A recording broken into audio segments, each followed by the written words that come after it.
ಈ ದಿನ ನಮ್ಮ ಜ್ಞಾನವನ್ನ ನಮಗೆ ಜ್ಞಾನ ಹಂಚಿಕೊಡಲು ನಿನ್ನ ವಾಸ್ತವದ ಸೃಷ್ಟಿಕರ್ತ ನೀನೆ ಎಂಬ ವಿಷಯ ತಿಳಿಸ್ಕೊಡಲು ಈ ನಮ್ಮ ವೇದಿಕೆಯಲ್ಲಿ ಉಪಸ್ಥಿತರಿರುವ ಜಿ ಉಮಾರಾಣಿ ಮೇಡಮ್ ಅವರಿಗೆ ನಮ್ಮ ವೇದಿಕೆಗೆ ಹೃತ್ಪೂರ್ವಕವಾಗಿ ಸ್ವಾಗತಿಸ್ತಾ ಕೊಡ್ತಾ ಇದ್ದೇವೆ. Welcome madam.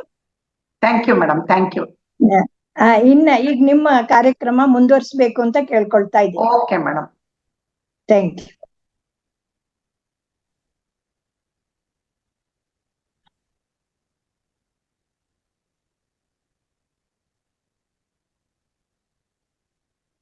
ಓಕೆ ಸ್ನೇಹಿತರೆ, ಮೊಟ್ಟ ಮೊದಲನಾಗಿ ನಮ್ಮೆಲ್ಲರ ಗುರುಗಳಾದ ಬ್ರಹ್ಮರ್ಷಿ ಪಿತಾಮಹ ಸುಭಾಷ್ ಪತ್ರಿಜಿ ಅವರಿಗೂ ಸ್ವರ್ಣಮಾಲಾ ಅಮ್ಮನವರಿಗೂ ನನ್ನ ಕೋಟಿ ಕೋಟಿ ಶಿರಸಾಷ್ಟಾಂಗ ನಮಸ್ಕಾರಗಳು. ನನಗೆ ಜನ್ಮ ನೀಡಿದ ತಂದೆ ತಾಯಿಗಳಿಗೂ ಹಾಗೂ ನನ್ನ ಪ್ರಥಮ ಗುರುಗಳಾದ ಶ್ರೀಮತಿ ಮನೋರಮಾ ಮೇಡಮ್ ರವರಿಗೆ ನನ್ನ ಹೃದಯಪೂರ್ವಕ ನಮಸ್ಕಾರಗಳು. ಹಾಗೆ ಇಂತಹ ಅದ್ಭುತವಾದ ಅವಕಾಶವನ್ನು ನೀಡಿದ ರಂಗನಾಥ್ ಸರಿಗೂ ಮಹಾವತಾರ್ ಟೀಮ್ನ ಎಲ್ಲ ಸದಸ್ಯರಿಗೂ ನನ್ನ ಅನಂತ ಅನಂತ ವಂದನೆಗಳು. ಹಾಗೂ ಯೂಟ್ಯೂಬ್ ನಲ್ಲಿ ಮತ್ತು ಜೂಮ್ ನಲ್ಲಿ ವೀಕ್ಷಿಸುತ್ತಿರುವ ಎಲ್ಲ ಆತ್ಮಗುಣವನ್ನ ಹೃದಯಪೂರ್ವಕ ನಮಸ್ಕಾರ. ಮಾಸ್ಟರ್ಸ್, ಈ ದಿನ ಟಾಪಿಕ್ ಬಂದ್ಬಿಟ್ಟು ನನ್ನ ವಾಸ್ತವಕ್ಕೆ ನಾನೇ ಕಾರಣ. ಇದನ್ನು ಹೇಳಿದ್ದು ಪತ್ರಿ ಸರೆ, you create your own reality ಅಂತ ಹೇಳಿದ್ದಾರೆ. ಆದ್ರೆ ಇದು ಸೇತ್ ವಿಸ್ಡಮ್, ಸೇತ್ ಹೇಳಿದ್ದು. ಇದು ಆತ ಇಷ್ಟೊಂದು ಹೇಳಿದಾನೆ. ಆ ಹೇಳಿದ್ರಲ್ಲಿ ಇದು ಒಂದು ಏನು, ನಿನ್ನ ವಾಸ್ತವಕ್ಕೆ ನೀನೇ ಕಾರಣ. ಓಕೆ ಮಾಸ್ಟರ್ಸ್, ಈಗ ಅದನ್ನ ವಿಷಯನ ಪಕ್ಕಕ್ಕಿಟ್ಟು ಸ್ವಲ್ಪ ನಮ್ಮ ಜನ್ಮವನ್ನು ನೋಡ್ಕೋಣ. ಹೌದಾ, ನಾವು ಭೂಮಿ ಮೇಲೆ ಜನ್ಮ ತಗೊಂಡ್ ಬರ್ತೀವಿ, ಹುಡ್ತೀವಿ, ಸಾಯ್ತೀವಿ, ಮತ್ತೆ ಮೇಲೆ ಹೋಗ್ತೀವಿ.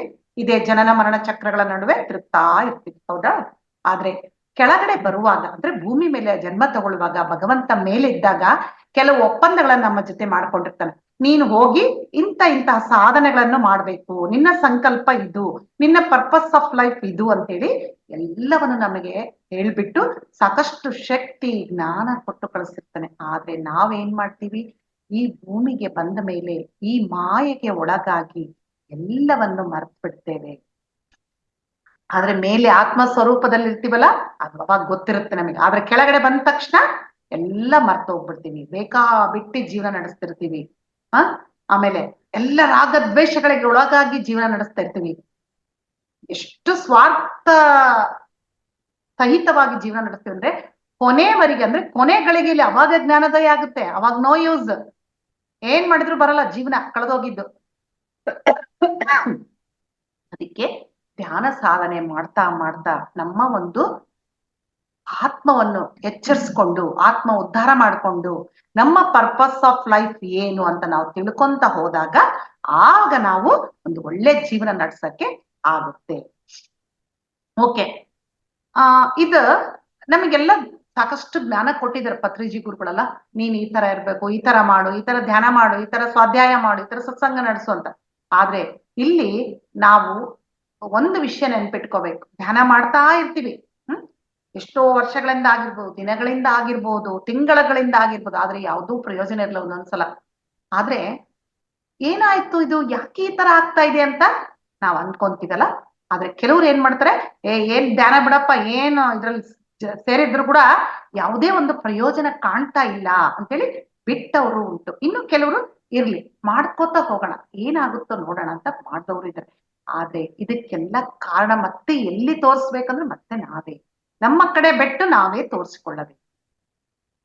ಇದೇನ್ರಿ ಮೇಡಮ್, ಧ್ಯಾನ ಮಾಡ್ತಾ ಇದೀವಿ ಮತ್ತೆ ವಾಸಿ ಆಗಿದ್ರೆ ಮತ್ತೆ ನಾವೇ ಅಂತೀವಿ, ನಾವ್ ಎಷ್ಟು ಚೆನ್ನಾಗಿ ಧ್ಯಾನ ಮಾಡ್ತೇವೆ ಕೇಳ್ಬೋದು ನೀವು. ಯಾಕೆ ಅಂದ್ರೆ ನಾವು ಕಾರಣ ಅಂದ್ರೆ ಏನು, ನಮ್ಮ ಆಲೋಚನೆಗಳು ಕಾರಣ. ಯಾಕೆಂದ್ರೆ ಸಾಕಷ್ಟು ನಾವು ಆಲೋಚನೆಗಳನ್ನು ಮಾಡ್ತಾ ಇರ್ತೀವಿ. ದಿನ ಸಾವಿರ ಗಟ್ಟಲೆ ಆಲೋಚನೆಗಳು. ಅದ್ರಲ್ಲಿ ಒಳ್ಳೇದು ಇರುತ್ತೆ, ಕೆಟ್ಟದಿರುತ್ತೆ, ಪಾಸಿಟಿವ್, ನೆಗೆಟಿವ್, ಎಮೋಷನ್ಸ್ ಇಂದ ಕೂಡಿರುತ್ತೆ, ಎಲ್ಲವನ್ನು ಮಾಡ್ತಾ ಇರ್ತೀವಿ. ಆದ್ರೆ ಉಪಯೋಗ ಆಗೋದು ಕೇವಲ ಕೆಲವೇ ಪರ್ಸೆಂಟ್. ನೀವ್ ಕೇಳ್ಬೋದು, ಅಯ್ಯೋ ಹಾಗಾದ್ರೆ ಹೇಗ್ರಿ, ನಾವ್ ಮಾಡ್ತೀವಿ ಮತ್ತೆ ಏನೋ ಬರುತ್ತೆ, ಮನುಷ್ಯನ ಮೇಲೆ ಯೋಚನೆ ಮಾಡ್ದಂಗೆ ಇರ್ತಾರ ಅಂತ ಕೇಳ್ಬೋದು. ಆದ್ರೆ ನಾವು ಮಾಡುವ ನೆಗೆಟಿವ್ ಆಲೋಚನೆಗಳು, ಬೇಡವಾದ ಆಲೋಚನೆಗಳು ಯೂನಿವರ್ಸಿಗೆ ಹೋಗಿ ಮತ್ತೆ ನಮಗೆ ವಾಪಸ್ ಬರುತ್ತೆ. ಯಾವ ತರ, ವಾಸ್ತವದ ರೂಪದಲ್ಲಿ ಬರುತ್ತೆ. ಈಗ ಸಪೋಸ್ ನಮಗೇನೋ ಒಂದ್ ಕಾಯಿಲೆ ಬರ್ತದೆ, ಅಯ್ಯೋ ಶುಗರ್ ಬಂತು, ನಾನು ಸತ್ತೋಗ್ಬಿಡ್ತೀನ ದಿನಾ ಅದೇ ಯೋಚನೆ ಮಾಡ್ತಾ ಇದ್ರೆ ಒಂದಲ್ಲ ಒಂದ್ ದಿವಸ ಗ್ಯಾರಂಟಿ ಸಾಯ್ತೀನಿ. ಯಾಕೆ? ನೀನ್ ಕಳಿಸ್ತಿರೋದೇ ಅಲ್ಲಿ ಮೆಸೇಜ್. ನೀನೇನ್ ಕೊಟ್ರೆ ಯೂನಿವರ್ಸ್ ವಾಪಸ್ ಕೊಡುತ್ತೆ ನಿಂಗೆ. ಇದು ನಿಯಮ, ಯೂನಿವರ್ಸಲ್ ಲಾ ಇದು. ಆಲೋಚನೆಗಳನ್ನು ಮಾಡುವಾಗ ತುಂಬಾ ಹುಷಾರಾಗಿರ್ಬೇಕು, ಅವೇರ್ನೆಸ್ ಇರ್ಬೇಕು. ಈ ಅವೇರ್ನೆಸ್ ಎಲ್ಲಿಂದ ಬರುತ್ತೆ ನಮಗೆ? ಮತ್ತೆ ಧ್ಯಾನ ಸಾಧನೆಯಿಂದ ನಮಗೆ ಅವೇರ್ನೆಸ್ ಬರುತ್ತೆ. ಅದಕ್ಕೆ ನಮ್ಮ ಗುರುಗಳು ತುಂಬಾ ಚೆನ್ನಾಗಿ ಹೇಳಿದ್ದಾರೆ ಎಲ್ಲವೂ. ಏನು? ಧ್ಯಾನ, ಸ್ವಾಧ್ಯಾಯ, ಸತ್ಸಂಗ ಅಂತೇಳಿ. ದಿನ ಈ ಮೂರರಲ್ಲೇ ಇರ್ಬೇಕು ನಾವು. ಧ್ಯಾನ ಮಾಡ್ತಾ ಇರ್ಬೇಕು. ಸ್ವಾಧ್ಯಾಯ ಅಂದ್ರೆ 2 ಬರುತ್ತೆ, ಓದೋದು ಮತ್ತೆ ನಮ್ಮನ್ನು ನಾವು ಓದಿಕೊಳ್ಳೋದು, ಸ್ವ ಅಧ್ಯಾಯ. ನಂತರ ಸತ್ಸಂಗಗಳನ್ನು ಕೇಳೋದು. ಈ ತರ ಸತ್ಸಂಗಗಳನ್ನು ಕೇಳೋದು ಎಷ್ಟು PMC ಕನ್ನಡ ಆಗಿರ್ಬೋದು, ಮತ್ತೊಂದಾಗಿರ್ಬೋದು, ಓಪನ್ ಮಾಡಿದ್ರೆ ಸಿಕ್ಕಾಪಟ್ಟೆ ವಿಸ್ಡಮ್ ಸಿಗುತ್ತೆ ನಮಗೆ. ಎಕ್ಸ್ಪೀರಿಯನ್ಸಸ್ ಆಗಿರ್ಬೋದು, ಬೇರೆ ನಾಲೆಡ್ಜ್ ಆಗಿರ್ಬೋದು, ಆತ್ಮಸ್ವರೂಪದ ಬಗ್ಗೆ ಆಗಿರ್ಬೋದು, ಯಾವುದೇ ತಗೊಳ್ರಿ ಇದು. ಅದಕ್ಕೆ ಈ ಮೂರರಲ್ಲಿ ಇದ್ದಾಗ ನಮ್ಮ ಆಲೋಚನೆಗಳು ಸರಿಯಾದ ರೀತಿಯಲ್ಲಿ ಹೋಗ್ತಾ ಇರ್ತವೆ. ಇನ್ನೂ ಹೇಳ್ಬೇಕು ಅಂತಂದ್ರೆ ನೆಗೆಟಿವ್ ಇಂದ ಪಾಸಿಟಿವ್ ಬರ್ಬೇಕು, ಪಾಸಿಟಿವ್ ಇಂದ ಮಿರಾಕ್ಯುಲಸ್ ಬರ್ಬೇಕು. ಮಿರಾಕ್ಯುಲಸ್ ಥಾಟ್ಸ್ ಅಂದ್ರೆ ಅದ್ಭುತವಾದ ಆಲೋಚನೆ. ಏನು ಅಂತಂದ್ರೆ, ಈಗ ಒಬ್ಬ ಸ್ಟೂಡೆಂಟ್ ನಾರ್ಮಲ್ ಪಾಸ್ ಆಗ್ತಿರ್ತಾನೆ 30-40 ಅಷ್ಟೇ, ಅವನು 90 ಅಬೌವ್ ತಗೊಂತೀನಿ ಅನ್ನೋದು ಮಿರಾಕ್ಯುಲಸ್ ಥಿಂಕಿಂಗ್ ಮಾಡ್ಬೇಕು. ಜೊತೆಗೆ ಪ್ರಯತ್ನನೂ ಇರ್ಬೇಕು, ಆವಾಗ ಅವನು ಸಕ್ಸಸ್ ಆಗ್ತಾನೆ. ಇದೆ ನಮ್ಮ ವಾಸ್ತವನು ನಾವೇ ಸೃಷ್ಟಿ ಮಾಡ್ಕೊಳ್ತಾ ಇದ್ದೀವಿ. ಅದಕ್ಕೊಂದು ಇದು. ನಾವು ಹಿಂದೆ ಏನೋ ಮಾಡಿರ್ತೀವಿ, ಹೌದಾ? ಏನಂದ್ರೆ ಯಾವುದೋ ಕೆಟ್ಟ ಆಲೋಚನೆ ಇದ್ರೆ ಇವಾಗ ನಮ್ಮ ವರ್ತಮಾನ, ಈಗ್ಲೂ ಸಹ ನಾವು ಅಂತದನ್ನೇ ಮಾಡಿದ್ರೆ ಮತ್ತೆ ಭವಿಷ್ಯತ್ ಕಾಲ ಅದೇ ತರ ಇರ್ತೀವಿ. ಈಗ ಎಚ್ಚೆತ್ಕೊಂಡು ನಾವು ಒಳ್ಳೆ ಆಲೋಚನೆಗಳನ್ನು ಮಾಡಿದಾಗ ನಮ್ಮ ಭವಿಷ್ಯತ್ತು ತುಂಬಾ ಸುಂದರವಾಗಿರುತ್ತೆ. ಹ್ಯಾಪಿಯಸ್ಟ್ ಆಗಿ ನಾವು ಜೀವನವನ್ನು ಕಳಿಬಹುದು. ಅದಕ್ಕೆ ಸೇತ್ ಅನ್ನೋರು ಇದನ್ನ ಹೇಳಿದ್ನಲ್ಲ, ಸೇತ್ ವಿಸ್ಡಮ್ ಇದು ಅಂತೇಳಿ. ಅವ್ರು ಏನ್ ಹೇಳಿದ್ರಂದ್ರೆ, ಯಾವುದನ್ನ ಆಲೋಚನೆ ಮಾಡ್ಬೇಕು, ಯಾವ್ದನ್ನ ಮಾಡಬಾರ್ದು, ಹೇಗೆ ಮಾತಾಡ್ಬೇಕು, ಹೇಗೆ ಮಾತಾಡಬಾರ್ದು, ಆಮೇಲೆ ಯಾವ್ದನ್ನು ಮಾಡ್ಬೇಕು ಕೆಲಸ, ಯಾವ್ದನ್ನು ಮಾಡ, ಇದೆಲ್ಲವನ್ನು ಹೇಳಿದ್ದಾರೆ. ಇಷ್ಟೇ ಸೇತ್ ವಿಸ್ಡಮ್ ಅಂದ್ರೆ, ಬೇರೆ ಏನೂ ಇಲ್ಲ. ನಮ್ಗೆ ಯಾಕೆ ಇವೆಲ್ಲ ಬರ್ತಾ ಇದಾವೆ? ದುಃಖ ಆಗಿರ್ಬೋದು, ನೋವು, ಸಂಕಟ, ಅನಾರೋಗ್ಯ. ಯಾಕೆ ಅಂದ್ರೆ ಸರಿಯಾದ ಜ್ಞಾನ ಇಲ್ಲದೆ ಇರೋದಕ್ಕೆ. ಸರಿಯಾದ ಜ್ಞಾನ ಇಲ್ಲ ನಮಗೆ. ಧ್ಯಾನ ಮಾಡ್ತೀವಿ ಸಾಕಷ್ಟು, ಏನೋ ಹೇಳಿದಾರೆ ರೋಗ ಹೋಗುತ್ತಂತೆ ಧ್ಯಾನ ಮಾಡಿದ್ರೆ ಅಂತ ಹೇಳ್ತಾರೆ, ಆದ್ರೆ ಅದನ್ನ ಸರಿಯಾಗಿ ಅರ್ಥ ಮಾಡ್ಕೊಳಲ್ಲ ನಾವು. ಆಗ್ಲೇ ಹೇಳಿದ್ನಲ್ಲ, ಈ ಸೇತ್ ಅನ್ನೋರು ಇದನ್ನೆಲ್ಲ ಕೊಟ್ಟಿದ್ರಂದ್ರೆ, ಹಾಗಾದ್ರೆ ಸ್ವಲ್ಪ ಅವ್ರ ಬಗ್ಗೆ ತಿಳ್ಕೊಳ. ಸೇತ್ ಅನ್ನೋರು ಯಾರು? ಅವರು ಒಬ್ಬ ಆಸ್ಟ್ರಲ್ ಮಾಸ್ಟರು. 1962ರಲ್ಲಿ, ಅಂದ್ರೆ ಅವರು ತೀರ್ಕೊಂಡ್ಮೇಲೆ ಅವ್ರ ಹೆಂಡತಿಗೆ ಅವರು ವಾಕಿನ್ ಆಗಿ, ಅಂದ್ರೆ ಚಾನಲಿಂಗ್ ಆಗಿ ಎಲ್ಲ ಜ್ಞಾನ ಕೊಟ್ಟಿದ್ದಾರೆ. ನೋಡ್ರಿ, ಎಷ್ಟು ವರ್ಷಾನುಗಟ್ಲೆ ಅವ್ರು ಚಾನಲಿಂಗ್ ಆಗಿ ಜ್ಞಾನ ಕೊಟ್ಟಾರೆ. ಈಗ ಮಾತಾಡ್ತಾನೇ ಇದಾರೆ ಅವ್ರು. ಅದನ್ನೆಲ್ಲ ಏನ್ ಮಾಡಿದ್ರು, ಅವ್ರ ಹೆಂಡತಿ ಬರ್ಕೋತಾ ಹೋದ್ರು. ಬರಿತಾ ಬರಿತಾ ಹೋಗಿ ಸಾಕಷ್ಟು ಪುಸ್ತಕಗಳನ್ನ, Seth wisdom, Seth speaks, positive thinking, ಈ ತರ ಎಲ್ಲ ಈ ದಿನ ನಮ್ಮ ಥಿಯಾಸಫಿಯಲ್ಲಿ ಸಾಕಷ್ಟು, ನಮ್ಮ PSSM ಅಲ್ಲಿ ಸಾಕಷ್ಟು ಪುಸ್ತಕಗಳು ಇದೆ. ಅದಕ್ಕೆ ಪತ್ರಿ ಸರ್ ಏನ್ ಹೇಳ್ತಾರಂದ್ರೆ, ಪ್ರಪಂಚದಲ್ಲೆಲ್ಲ ಶ್ರೇಷ್ಠವಾದ ಜ್ಞಾನ ಯಾವುದು ಅಂದ್ರೆ ಸೇತ್ ಜ್ಞಾನ ಅಂತ ಹೇಳ್ತಾರೆ. ನೋಡ್ರಿ, ಅಷ್ಟು ಅವ್ರು ಏನ್ ಹೇಳ್ತಾರೆ, ಸೇತ್ ಪುಸ್ತಕಗಳು ಮನೆಯಲ್ಲಿದ್ರೆ ಒಂದು ವಜ್ರಗಳು ಮನೆಯಲ್ಲಿ ಇಟ್ಕೊಂಡಂತ ಅಷ್ಟು ಶ್ರೇಷ್ಠವಾದ ಪುಸ್ತಕಗಳು ಇದ್ಮೇಲೆ ನಾವು ಸುಮ್ಮನೆ ಬಿಡ್ತೀವ? ಅವಾಗವಾಗ ತಿರುಗಿ ನೋಡ್ತಾ ಇರ್ತೀವಿ, ಏನೋ ಒಂದ್ ಚೂರು ಜ್ಞಾನ ಹೋಗುತ್ತೆ, ಫಾಲೋ ಮಾಡ್ತೀವಿ, ನಮ್ಮ ಜೀವನ ಆನಂದಮಯವಾಗ್ಬಿಡುತ್ತೆ.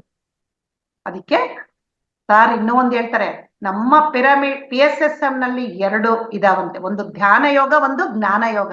ನೋಡ್ರಿ ಎಷ್ಟು ಚೆನ್ನಾಗಿ ಹೇಳಿದ್ರೆ. ನಾವು ಮಾಡ್ತಾ ಇರೋದೇನು, ಬರೀ ಧ್ಯಾನ ಯೋಗ ಮಾಡ್ತಾ ಇದೀವಿ.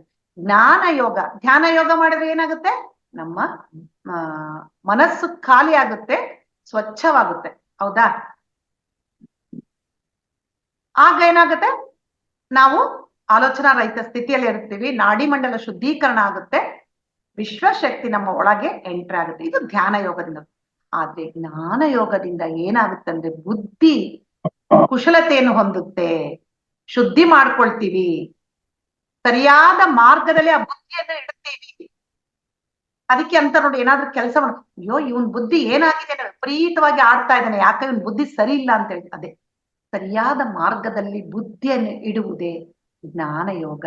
ನೋಡ್ರಿ, ಈಗ ಮನುಷ್ಯನ ಎರಡೂ ಮಾಡ್ಬೇಕು, ಧ್ಯಾನ ಯೋಗನೂ ಇರ್ಬೇಕು, ಜ್ಞಾನ ಯೋಗನೂ ಇರ್ಬೇಕು. ಓಕೆ, ನಾವ್ ಏನ್ ಮಾಡ್ತೀವಿ ಸಾಮಾನ್ಯವಾಗಿ, ಏನಾದ್ರೂ ಒಳ್ಳೇದಾದ್ರೆ ನಾನ್ ಕಷ್ಟಪಟ್ಟು ಮಾಡಿದೀನಿ, ನಾನು ಕಷ್ಟಪಟ್ಟು ಮನೆ ಕಟ್ಸಿದೀನಿ, ಇಂಜಿನಿಯರ್ ಅವರೆಲ್ಲ ಎಲ್ಲೋದ್ರೇನ ಪಾಪ, ನಾನು ಈ ಕೆಲಸ ಮಾಡಿದೀನಿ, ಚೆನ್ನಾಗಾದ್ರೆ ಅದೇ ಚೆನ್ನಾಗಾಗ್ಲಿ ಅಂದ್ರೆ, ಅಯ್ಯೋ ಅವರೇ ಹೇಳಿದ್ದಪ್ಪ ಈ ತರ ಎಲ್ಲ ಮಾಡಂತ, ಅದಕ್ಕೆ ಹೀಗಾಗಿದೆ, ಅವ್ರ ಮಾತು ಕೇಳಬಾರ್ದಾಗಿತ್ತು ನಾನು. ಯಾಕೆ? ಚೆನ್ನಾಗಾದ್ರೆ ಮಾತ್ರ ನಮ್ಮ ಮೇಲೆ ಹಾಕೊಂತೀವಿ, ಸರಿಯಾಗ್ಲಿದ್ರೆ ಇನ್ನೊಬ್ಬರ ಮೇಲೆ ಹೊರಿಸ್ತೀವಿ. ಅದೇ ಜ್ಞಾನ ಇಲ್ದಿರೋದು ಇದಕ್ಕೆಲ್ಲ. ಅದಕ್ಕೆ ಪ್ರತಿ ಒಂದು ಕೆಲಸ ಮಾಡ್ಬೇಕಾದ್ರೂ ಶ್ರದ್ಧೆ, ದೀಕ್ಷೆ ಎಲ್ಲವೂ ಮುಖ್ಯ. ಅಶ್ರದ್ಧೆ ಇದೇನಾಗುತ್ತೆ, ಇನ್ನೊಬ್ಬರ ಮೇಲೆ ಹಾಕ್ತೀವಿ. ಅದಕ್ಕೆ ಯಾವಾಗ್ಲೂ ಇದು ನೆನ್ಪಿಟ್ಕೋಬೇಕು, ನಮ್ಮ ವಾಸ್ತವಕ್ಕೆ ನಾವೇ ಸೃಷ್ಟಿಕರ್ತರು. ಅದಕ್ಕೆ ಪತ್ರಿ ಸರ್ ಎಷ್ಟು ಚೆನ್ನಾಗಿ ಹೇಳ್ತಾರೆ, ಎಲ್ಲರಿಗೂ ಗೊತ್ತಲ್ಲ ಸ್ವೀಟ್ ಅಂದ್ರೆ ಯಾವ್ದು ಶ್ರೇಷ್ಠ, ಪುಸ್ತಕಗಳನ್ನ ಅದೇ ತರ ಏನಂತಾರೆ, ತಿಂದರೆ ಗಾರ್ಗೆಗಳನ್ನೇ ತಿನ್ಬೇಕಂತೆ, ಕೇಳಿದರೆ ಭಾಗವತವನ್ನೇ ಕೇಳ್ಬೇಕಂತೆ, ಆದರೆ ಬುದ್ಧನೇ ಆಗ್ಬೇಕು, ಓದಿದರೆ ಸೇಫ್ ಪುಸ್ತಕಗಳನ್ನೇ ಓದ್ಬೇಕು, ಕಟ್ಟಿದರೆ ಪಿರಮಿಡ್ಗಳನ್ನೇ ಕಟ್ಟಬೇಕು ಅಂತ ಹೇಳಿದಾರೆ. ನೋಡ್ರಿ ಎಷ್ಟು ಚೆನ್ನಾಗಿದೆಲ್ಲ. ಗಾರಿಗೆ ಎಷ್ಟು ಸ್ವೀಟ್ ಇರುತ್ತೆ, ಅಂತ ಸ್ವೀಟ್ ಯಾವುದೂ ಇಲ್ಲ ಅಂತ. ಸೇಫ್ ಪುಸ್ತಕದಷ್ಟು ಒಳ್ಳೆ ಪುಸ್ತಕ ಯಾವುದಿಲ್ಲ. ಕಟ್ಟಿದ್ರೆ ಪಿರಮಿಡ್ಗಳನ್ನೇ ಕಟ್ಟಬೇಕು, ಮನೆ ಕಟ್ಟದ್ ದೊಡ್ಡದಲ್ಲ. ಇದಕ್ಕೆ ಒಂದು ನೆನಪು ಬರುತ್ತೆ, ಬಳ್ಳಾರಿ ಹತ್ರ ಒಂದು ಊರಿದೆ, ಅಲ್ಲಿ ಅವರು ಚಿಕ್ಕ ಮನೆ ಇದೆ, ಅವ್ರಿಗೆ ಬೇಕಾಗಿತ್ತು ಸ್ವಂತ ಮನೆ, ಆದ್ರೂ ಸಹ ಅದನ್ನ ಬಿಟ್ಟು ಪಿರಮಿಡ್ ಫಸ್ಟ್ ಕಟ್ಸಿದ್ದಾರೆ. ನೋಡ್ರಿ ಎಷ್ಟು ಗ್ರೇಟ್ ಅಲ್ಲ ಅವ್ರು ನಿಜವಾಗ್ಲು. ಇಲ್ಲಾಂದ್ರೆ ನಮ್ ಮೊದ್ಲು ಮನಿ ಆಗ್ಲಪ್ಪ ಆಮೇಲೆ ನೋಡೋಣ ಅಂತ ನಾವು ಮಾತಾಡ್ತೀವಲ್ಲ, ನಿಜವಾಗ್ಲು ಅವ್ರಿಗೆ ಎಷ್ಟು ಥ್ಯಾಂಕ್ಸ್ ಹೇಳಿದ್ರು ಕಡಿಮೆ. ಓಕೆ, ಈಗ ನಿಮ್ಮ ವಾಸ್ತವವನ್ನು ನೀವೇ ಸೃಷ್ಟಿಕರ್ತರಂದಕ್ಕೆ ಇನ್ನು ಸ್ವಲ್ಪ ವಿವರವಾಗಿ ನಾವು ತಿಳ್ಕೊಳ್ಳೋಣ. ಇಲ್ಲಿ ಕ್ರಿಯೇಷನ್, ನಮ್ಮ ವಾಸ್ತವವನ್ನು ನಾವು ಕ್ರಿಯೇಟ್ ಮಾಡ್ತಾ ಇದ್ದೀವಿ. ಆ ಕ್ರಿಯೇಷನ್ ಅನ್ನೋದು ತುಂಬಾ ಇಂಪಾರ್ಟೆಂಟ್. ಅಂದ್ರೆ ಒಂದು ಆಲೋಚನೆ ಮಾಡ್ತೀವಿ, ಅದಕ್ಕೋಸ್ಕರ ಅದನ್ನ ಆಗ್ತಾ ಇದೆ ಅಂತ ನಾನು ಆಗ್ಲೇ ಹೇಳಿದೆ. ಆ ಆಲೋಚನೆನ ಏನ್ ಮಾಡ್ತಾ ಇದೀವಿ, ಕ್ರಿಯೇಟ್ ಮಾಡ್ತಾ ಇದೀವಿ ನಾವೇ. ನಂಗೆ ಶುಗರ್ ಜಾಸ್ತಿ ಆಯ್ತು, ಕ್ರಿಯೇಟ್. ನಾನು ಅನಾರೋಗ್ಯ, ಯಾವಾಗ್ಲೂ ನನ್ನ ಕಾಲು ಹೀಗೆ ಹೋಗೋದೇ ಇಲ್ಲ, ನನ್ ಸಾಯೋವರೆಗೆ ನನ್ನ ಜೊತೆಗೆ, ಇದು ಕ್ರಿಯೇಷನ್. ಈ ಕ್ರಿಯೇಷನ್ ಏನೇ ಮಾಡಿ, ನೀನು ನೆಗೆಟಿವ್ ಮಾಡು, ಪಾಸಿಟಿವ್ ಮಾಡು, ಆದ್ರೆ ಪಾಸಿಟಿವ್ ಕ್ರಿಯೇಷನ್ ಮಾಡಿದಾಗ ಧೈರ್ಯವಾಗಿರ್ಬೇಕು, ಪಾಸಿಟಿವ್ ಆಗಿರ್ಬೇಕು. ಒಂದು ಉದಾಹರಣೆ, ಒಂದು ಮನೆ ಕಟ್ತೀರ ಅನ್ಕೊಳ್ಳಿ. ಒಂದು ಮನೆ ಕಟ್ಟಿದಾಗ ಏನಾಗುತ್ತೆ, ಅಯ್ಯೋ ನನ್ನ ಹತ್ರ ಇಷ್ಟ ಇರೋದು, ವ್ಯಾಪಾರ ಎಲ್ಲ ನನ್ ಚೆನ್ನಾಗ್ ಆಗ್ತಾ ಇಲ್ಲ, ನಾವು ಏನ್ ಮಾಡ್ಬೇಕಪ್ಪ, ದುಡ್ಡು ಸಾಕಾಗ್ಲಿದ್ರೆ ಏನ್ ಮಾಡ್ಬೇಕು, ಮನೆ ಅರ್ಧಕ್ ನಿಂತೋಗ್ಬಿಟ್ರೆ ಹೇಗೆ ಅಂತ ನಾವು ನೆಗೆಟಿವ್ ಥಿಂಕ್ ಮಾಡಿ ಅಧೈರ್ಯ ಪಟ್ರೆ ಮನೆ ಕ್ರಿಯೇಷನ್ ಆಗೋಲ್ಲ. ಅದೇ ಮನೆ ಕಟ್ಟಬೇಕಂತ ಒಂದು ಕ್ರಿಯೇಷನ್ ಮಾಡಿದೀವಿ, ಅದಕ್ಕೆ ತಕ್ಕಂಗ ಧೈರ್ಯ, ಆತ್ಮವಿಶ್ವಾಸ ಇದ್ರೆ ಏನಾದ್ರೂ ಆಗ್ಲಿ ನಮ್ಮ ಮನೆ ಕಟ್ತೀನಿ, ಅದ್ ಯಾಕಾಗಲ್ಲ ನೋಡ್ತೀನಿ ಅಂತ ಹೇಳಿದಾಗ ಅಲ್ಲಿ ಮನೆ, ಸುಂದರವಾದ ಮನೆ ಕ್ರಿಯೇಟ್ ಆಗುತ್ತೆ. ಇದು ಕ್ರಿಯೇಷನ್ ಅಂದ್ರೆ ಈ ತರ ಮಾಡ್ಬೇಕು. ಯಾವ್ದಾದ್ರೂ ಮಾಡ್ಬೋದು ನೀವು, ಒಂದ್ ಡ್ಯಾನ್ಸ್ ಕಲೀಲಿ, ಒಂದ್ ಮ್ಯೂಸಿಕ್ ಕಲೀಲಿ, ಒಂದು ಕ್ಲಾಸಸ್ ಮಾಡ್ಲಿ. ಈಗ ಎಷ್ಟೋ ಜನ ಹೇಳ್ತಿರ್ತಾರೆ, ಅಯ್ಯೋ ನೀವೆಲ್ಲ ಎಷ್ಟು ಚೆನ್ನಾಗಿ ಕ್ಲಾಸ್ ಮಾಡ್ತೀರ, ನನಗೆ ಬರೋದೇ ಇಲ್ಲ. ಯಾಕೆ ಅನ್ಕೋಬೇಕು ಬರಲ್ಲ ಅಂತ? ಮೊದಲು ಒಂದು ಕ್ಲಾಸ್ ಮಾಡ್ರಿ, ತಪ್ಪುತ್ತೆ, ಇನ್ನೊಂದು ಕ್ಲಾಸ್ ಇನ್ನೊಂದ್ ಸ್ವಲ್ಪ ತಪ್ಪುದು, ಮತ್ತೊಂಚೂರು ಇಂಪ್ರೂವ್ ಆಗುತ್ತೆ. ಏನೇನ್ ನಾವು ಆ ರೆಕಾರ್ಡೆಡ್ ಎಲ್ಲ ಕೇಳ್ಬೇಕು, ಅಯ್ಯೋ ಎಲ್ಲಿ ಮಿಸ್ಟೇಕ್ಸ್ ಆಗಿದಾವ್ ನಾನು ಅಂತೇಳಿ. ಅವಾಗ ಒಂದು 4-5 ಕ್ಲಾಸ್ ಆದ ತಕ್ಷಣ ಪರ್ಫೆಕ್ಟ್ ಆಗಿ ಕ್ಲಾಸ್ ಮಾಡ್ತೀವಿ. ಹೀಗೆ ಯಾರೋ ಒಬ್ರು ನನ್ನ ಹತ್ರ ಶೇರ್ ಮಾಡ್ಕೊಂಡಿದ್ರು, ಮೇಡಮ್ ಕ್ಲಾಸ್ ಮಾಡ್ಬೇಕಂತ ಎಷ್ಟು ಇಷ್ಟ ನನಗೆ, ಅದ್ರ ಧೈರ್ಯನೇ ಸಾಲಲ್ಲ. ಯಾಕೆ ಆ ನೆಗೆಟಿವ್ ಆಲೋಚನೆ? ಪಾಸಿಟಿವ್ ಆಗಿರ್ಬೇಕು ನಾವು, ಖಂಡಿತ ಆಗುತ್ತೆ ಎಲ್ಲರಿಗೂ. ನಾವು ಅದೇ ಹಾದಿಯಲ್ಲಿ ಬಂದವ್ರೆ. ಸ್ಟಾರ್ಟಿಂಗ್ ಹೆದರ್ಕೊಂತ ಮಾಡ್ತಾ ಇದ್ವಿ, ತೊದಲ್ತಾ ಇತ್ತು.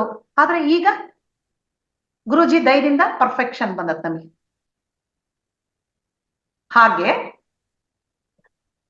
ನಾವು ಒಂದು ಕ್ರಿಯೇಷನ್ ಮಾಡ್ಬೇಕಾದ್ರೆ ಈ ತರ ಬೇಕು.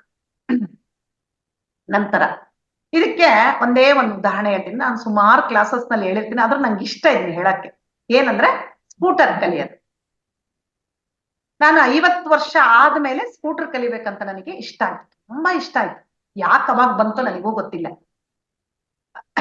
ಆಗ್ತಾನೆ ಹೊಸದಾಗಿ ನನ್ನ ಮಗನ್ ಮದುವೆ ಆಯ್ತು, ಬೆಂಗಳೂರಲ್ಲಿ ಇರ್ತಾರವ್ರು. ಸರಿ ಅಂತೇಳಿ ನನ್ನ ಸೊಸೆ ಹತ್ರ ಹೇಳ್ದೆ, ಹಿಂಗ ಅನ್ಕೊಂತಾ ಇದೀನಿ ನೋಡಮ್ಮ, ಇಲ್ಲಿ ಯಾರಾದ್ರೂ ಇದ್ದಾರ ಕಲ್ಸ್ಕೊಡೋದು? ಅಯ್ಯೋ ಬೇಕಾದಂಗೆ ಕಲ್ಸ್ಕೊಡ್ತಾರ ಅಂತೇಳಿ ನಾನು ಕೊಟ್ಟೂರಿಗೆ ವಾಪಸ್ ಬರ್ಬೇಕಾಗಿತ್ತು, ಅದನ್ನ ಪೋಸ್ಟ್ಪೋನ್ ಮಾಡ್ಕೊಂಡು 15 ದಿವಸ ಅಲ್ಲೇ ಇದ್ದು ಊಟ್ರ ಕಲಿಬೇಕಂತ ನಿರ್ಧಾರ ಮಾಡಿದೆ. ನಾನು ಏನೇ ಒಂದ್ ಕೆಲಸ ಮಾಡಿದ್ರೆ ಪ್ರೇಮ್ನಾಥ್ ಸರ್ ಹತ್ರ ಹಂಚ್ಕೊಂತೀನಿ, ಒಂದು ಡಿಸಿಷನ್ ತಗೊಂತೀನಿ ಅವ್ರ ಹತ್ರ. ಸರ್ ಹಿಂಗ ಅನ್ಕೊಂಡಿದೀನಿ, ಹೇಗ್ ಸರ್ ಅಂತ.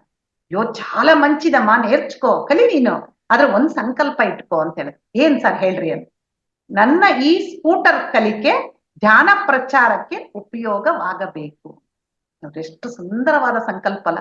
ಆಯ್ತು ಸರ್ ಅಂತ ಹಂಗೆ ಇಟ್ಕೊಂಡೆ. ಅಲ್ಲಿ ಆಗ್ಲಿಲ್ಲ, ಬಟ್ ಕೊಟ್ಟೂರಿ ಬಂದು ನನ್ನ ಸಣ್ಣ ಮಗ ಇದ್ದಾನೆ, ಅವ್ನ್ ಕಲ್ಸ್ಕೊಟ್ಟ ನಂಗೆ.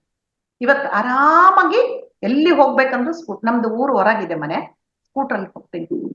ಆದ್ರೆ ಕಲಿಬೇಕಾದ್ರೆ ತುಂಬಾ ನನಗೆ ಏನಂತಾರಲ್ಲ, ಎಲ್ಲರೂ ಎದುರಿಸಿದ್ರು ನನಗೆ, ಅಯ್ಯೋ ಬಿದ್ರೆ ಫ್ರಾಕ್ಚರ್ ಆಗುತ್ತೆ, ತುಂಬಾ ಕಷ್ಟ, ಆತರ ಈ ತರ ಅಂತ. ಆದ್ರೆ ನನಗೆ ಮಾತ್ರ ಯಾವ ಭಯ ಇರ್ಲಿಲ್ಲ.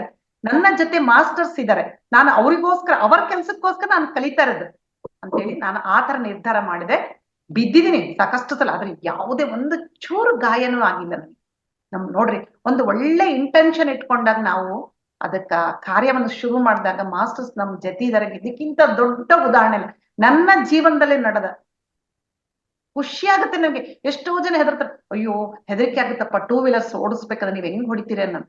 ನಂದೇನಿಲ್ಲ, ಇಲ್ಲಿ ಹೆಚ್ಚುಗಾರಿಕೆ ಎಲ್ಲ ಧ್ಯಾನ ಕಲ್ಸ್ಕೊಟ್ಟಿದ್ದ ಧೈರ್ಯ ನನಗೆ ಅದು. ಹೀಗೆ ಒಂದು ಎಕ್ಸಾಂಪಲ್ ಹೇಳಿದೆ. ಈಗ ಎಷ್ಟೋ ಜನ ವಯಸ್ಸಾಗಿರುತ್ತೆ, ಹೌದಾ? ವಯಸ್ಸಾದ್ರೆ ಇರುತ್ತೆ, ತುಂಬಾ ಚಿಕ್ಕ ವಯಸ್ಸಿದ್ದಾಗ ಅವ್ರಿಗೆ ಡ್ಯಾನ್ಸು, ಮ್ಯೂಸಿಕ್, ಪೇಂಟಿಂಗ್ ಈ ತರ ಎಷ್ಟೋ ಆಸೆಗಳಿರುತ್ತೆ. ಮದ್ವೆ ಆದ್ಮೇಲೆ ಎಲ್ಲ ಒಳಗೆ ಹತ್ತಿಕ್ ಬಿಟ್ಟಿರ್ತಾರೆ, ಹೌದಾ? ಆದ್ರೆ ಇನ್ನು ಕಾಲ ಮಿಂಚಿಲ್ಲ, ಏನ್ ಬೇಕಾದ್ರೂ ನೀವು ಕಲಿಬಹುದು. ಫಸ್ಟ್ ನಾವೊಂದು ಸಂಕಲ್ಪ ಮಾಡ್ಕೊಂಡ್ರೆ ಕಲಿಬೇಕು ನಾನು ಅಂತೇಳಿ, ನಿಜವಾಗ್ಲೂ ಅವಕಾಶಗಳು ತಾವೇ ಒದಗಿ ಬರ್ತಾವಂತ. ಖಂಡಿತ ಇದು ಈ ತರ ನಾವು ಓಪನ್ ಅಪ್ ಆಗಿರ್ಬೇಕು, ಖಾಲಿ ಮನಸ್ಸಿರ್ಬೇಕು, ಧೈರ್ಯ, ಆತ್ಮವಿಶ್ವಾಸ ಇದ್ರೆ ಏನು ಬೇಕಾದ್ರೂ ಕಲಿಬಹುದು. ಹಾಗೆ ಈಗ ನೋಡಿ, ಒಂದು ಮನೆ ಗಲೀಜಾಗಿರುತ್ತೆ, ಅಲ್ಲಲ್ಲಿ ಕಸ, ಪೇಪರ್ಸ್ ಎಲ್ಲ ಬಿದ್ದಿರುತ್ತೆ. ಅಲ್ಲಿ ಏನಾದ್ರೂ ಒಂದು ಸುಂದರವಾದ ವಸ್ತು ಅಂತಂದು ಇಡಕ್ ನಿಮಗೆ ಮನ್ಸಾಗುತ್ತಾ? ಇಲ್ಲ ತಾನೆ? ಇಟ್ರು ಅದು ಹೊಳೆಯೋದಿಲ್ಲ ಆ ವಸ್ತು. ನೀವೇನ್ ಮಾಡ್ತೀರಾ? ಎಲ್ಲ ಮನೆಯೆಲ್ಲ ಕ್ಲೀನ್ ಮಾಡಿ ಆ ಒಂದು ಶೋ ಪೀಸ್ ಇಡ್ತೀರಾ, ಅವಾಗ ಅದು ಚೆನ್ನಾಗಿ ಕಾಣಿಸ್ತೆ. ಅದೇ ತರ ಒಂದು ಹೊಸ ಜ್ಞಾನ ಹೋಗ್ಬೇಕು ಅಂದ್ರೆ ನಮ್ಮ ಮನಸ್ಸಿನೊಳಗೆ ಮೊದಲು ನಮ್ಮ ಮನಸ್ಸನ್ನು ಶುದ್ಧಿ ಮಾಡ್ಬೇಕು. ಮನಸ್ಸನ್ನು ಶುದ್ಧಿ ಮಾಡಲಾರದ ಹೊರತು ಯಾವ ಜ್ಞಾನನೂ ಒಳಗೆ ಹೋಗಲ್ಲ. ಇದನ್ನ ನಾವು ತುಂಬಾ ನೆನ್ಪಿಟ್ಕೋಬೇಕು. ನೋಡ್ರಿ, ಇಲ್ಲಿ ಏನು ಸಿಂಪಲ್ ಸೇತ್ ಇದು ನನ್ನ ವಾಸ್ತವಕ್ಕೆ ನಾನೇ ಕಾಣೋದು ತುಂಬಾ ಸರಳ. ಚೆನ್ನಾಗಿ ಧ್ಯಾನ ಮಾಡು, ಪುಸ್ತಕಗಳನ್ನು ಓದು, ನಿನ್ನನ್ನು ನೀನು ತಿಳಿದುಕೋ, ಒಳ್ಳೊಳ್ಳೆ ಕ್ರಿಯೇಷನ್ಸ್ ಮಾಡು, ಪಾಸಿಟಿವ್ ಥಿಂಕಿಂಗ್ ಮಾಡು, ಇಷ್ಟು ಬಿಟ್ರೆ ಏನಿಲ್ಲ. ಯಾರಾದ್ರೂ ಕೇಳಿದ್ರೆ, ಅಯ್ಯೋ ಸೇತ್ ವಿಜ್ಞಾನ ಅಂದ್ರೆ ಏನೋ ನಿನ್ನ ವಾಸ್ತವಕ್ಕೆ ನೀನೇ ಕಾರಣ ಅಂದ್ರೆ ಏನೋ ಅನ್ಕೊಂಡು ಇದೆ. ನಾವೇನ್ ಮಾಡಿದ್ರು ಆ ವಾಸ್ತವವಾಗಿ ನಮ್ಮ ಮುಂದೆ ಬರುತ್ತೆ. ಅವಾಗ್ಲೇ ಹೇಳಿದೆ ನಾನು, ಇದೆಲ್ಲ ಯಾಕೆ ಆಗ್ತಾ ಇದೆ ಕೆಲವೊಂದೊಂದ್ಸಲ ಅಂದ್ರೆ ನಮಗೆ ಜ್ಞಾನದ ಅಭಾವ ಅಂತ. ಹಾಗಾದ್ರೆ ನಮ್ಮ ಅನಾರೋಗ್ಯಕ್ಕೆ, ದುಃಖಕ್ಕೆ ಕಾರಣ ಏನು? ಆಧ್ಯಾತ್ಮಿಕತೆಯ ಜ್ಞಾನದ ಲೋಪ. ಹಾಗಾದ್ರೆ ಜ್ಞಾನ ಅಂದ್ರೆ ಏನು ಅಂತ ತಿಳ್ಕೊಳ್ಳೋಣ. ಸ್ವಲ್ಪ ಕೆಲವು ಪಾಯಿಂಟ್ಸ್ ಇದಾವೆ ಅಷ್ಟೇ. ಇದು ನಿಜವಾಗ್ಲೂ ಎಲ್ಲರೂ ಅನುಸರಿಸ್ಬೇಕಿದು. ಏನಪ್ಪಾ ಅಂದ್ರೆ, ನಮ್ಮನ್ನು ನಾವು ಒಪ್ಪಿಕೊಳ್ಬೇಕು. ಫಸ್ಟ್ ನಮ್ಮನ್ನ ನಾವು ಅಕ್ಸೆಪ್ಟ್ ಮಾಡ್ಕೋಬೇಕು. ಹೇಗೆ ಇರ್ಲಿ, ಕೆಲವ್ರಿಗೆಲ್ಲ ಅವ್ರ ಮೇಲೆ ಅವ್ರಿಗೆ ಇಷ್ಟ ಇರೋದಿಲ್ಲ. ಸೆಲ್ಫ್ ಲವ್ ನ ತುಂಬಾ ಬಂದಿದೆ ಇವಾಗೆಲ್ಲ, ಕೇಳ್ತಾ ಇದ್ದೀರಾ?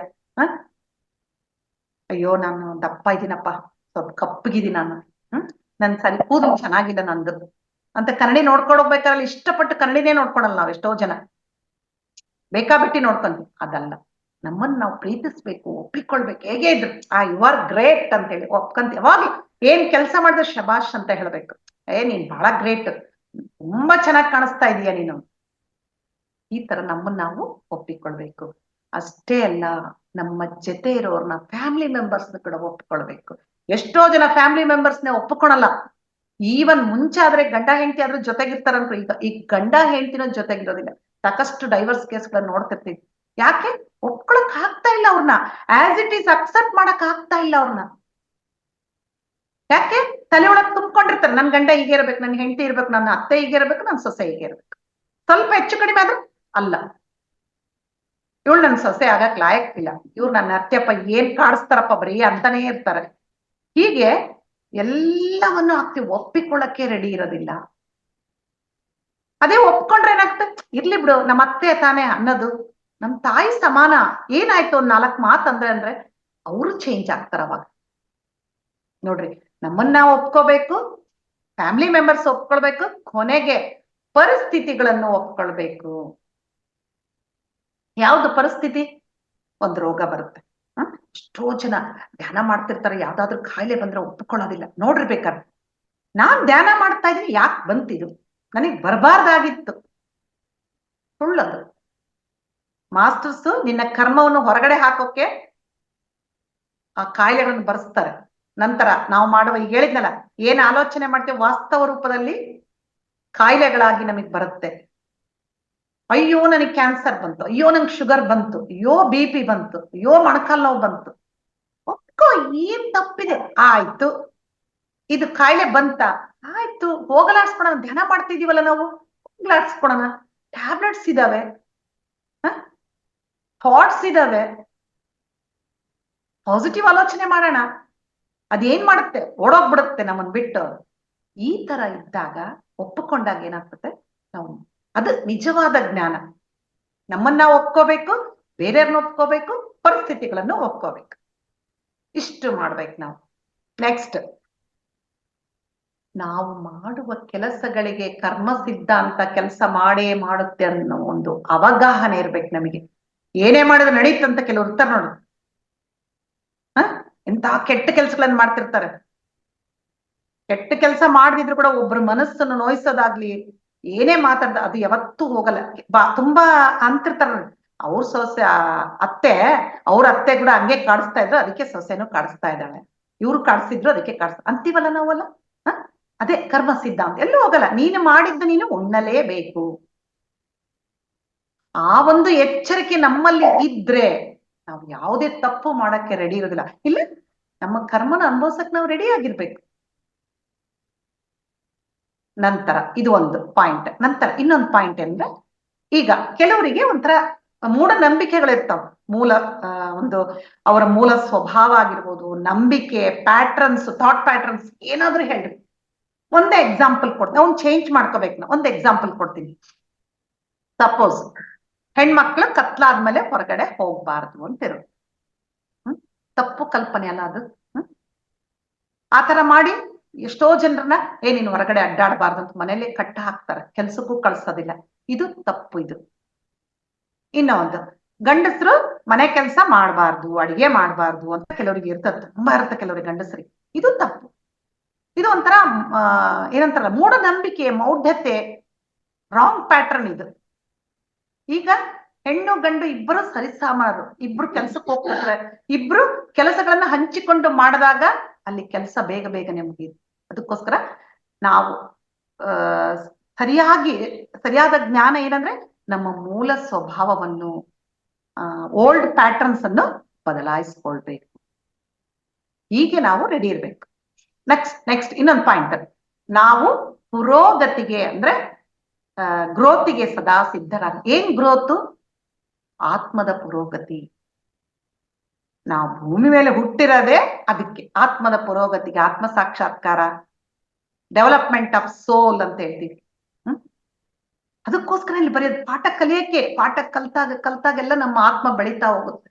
ಅದಕ್ಕೆ ಪತ್ರಿ ಸರ್ ಎಷ್ಟೊಂದು ಕಡೆಗಳಲ್ಲಿ ಹೇಳಿದ್ದಾರೆ, ಯಾರಿಗೆ ಜಾಸ್ತಿ ಸೋಲು ಕಷ್ಟಗಳಿರ್ತವೆ ಅವರ ಆತ್ಮ ಬೇಗನೆ ಪುರೋಗತಿ ಹೊಂದುತ್ತೆ, ಡೆವಲಪ್ ಆಗುತ್ತೆ ಅಂತ ಹೇಳಿದ್ದಾರೆ. ನಾವು ರೆಡಿ ಇರ್ತೀವಿ. ಅಯ್ಯೋ, ಎಲ್ಲರೂ ತುಂಬಾ ಜನ ಅಂತಿರ್ತಾರೆ, ಅಯ್ಯೋ ನೀವೆಲ್ಲ ಧ್ಯಾನ ಮಾಡ್ತಿದ್ರಿ, ಯಾಕೆ ನಿಮ್ಗೆ ಇವೆಲ್ಲ ಬರ್ತವೆ ಅಂತ. ಹೀಗೆ ಅವ್ರ ನಂಬಿಕೆ ಅವ್ರದ್ದು, ಇಲ್ಲ ಅಂತ ಹೇಳಲ್ಲ. ಆದ್ರೆ ನಾವು ಮಾತ್ರ ಅದಕ್ಕಲ್ಲ.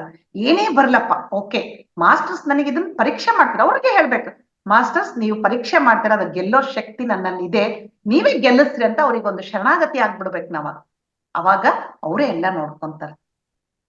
ಪ್ರೇಮ್ನಾಥ್ ಸರ್ ಯಾವಾಗ್ಲೂ ಹೇಳ್ತಿದ್ರು, ಧ್ಯಾನ ಮಾಡಕ್ಕೆ ನನ್ ಟೈಮ್ ಇಲ್ಲ, ನನ್ ಬಿಸ್ನೆಸ್ ಅಡ್ಡ ಬರುತ್ತೆ, ನನ್ನ ಮನೆ ಕೆಲಸ ಅಡ್ಡ ಬರುತ್ತಂದ್ರೆ ನೀವು ಮಾಸ್ಟರ್ಸ್ ಕೆಲಸ ಮಾಡ್ರಿ, ಮಾಸ್ಟರ್ಸ್ ನಿಮ್ಮ ಫಿಸಿಕಲ್ ವರ್ಕ್ ಅನ್ನು ನೋಡ್ಕೊಂತಾರೆ ಅಂತ. ಸುಲಭ ಮಾಡ್ತಾರೆ. ಮಾಡ್ಕೊಡ್ತಾರೆ, ಖಂಡಿತ ಸುಲಭ ಮಾಡ್ತಾರೆ.